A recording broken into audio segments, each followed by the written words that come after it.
the chair of death. In 1702, a convicted murderer named Thomas Busby was about to be hanged for his crimes. His last request was to have his final meal served at his favorite pub in Thirsk, England. He finished his meal, stood up, and said, "May sudden death come to anyone who dares sit in my chair." The chair remained in the pub for centuries, and patrons would often dare one another to sit in the cursed seat. 4 people reportedly died shortly after sitting in this 200-year-old chair of death. Now it's in Philadelphia.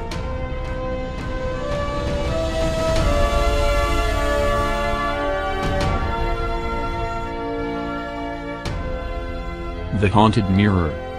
Myrtle's Plantation can be found on the outskirts of Baton Rouge, Louisiana.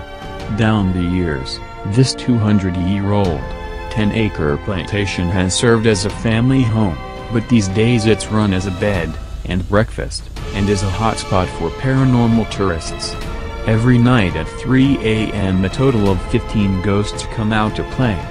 4 of these ghosts come from one tragic tale, that of the Woodruff family, and a young slave named Chloe.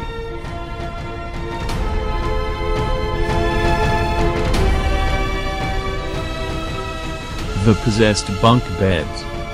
The case of the haunted bunk beds was so famous. In February 1987, in Horicon, Wisconsin, Alan and Debbie Tallman brought home a bunk bed from a second-hand shop, and they put it down in the basement. In May later that year, the couple moved the beds upstairs. And 9 months of hell ensued, and not just a bag back from shoddy bed building.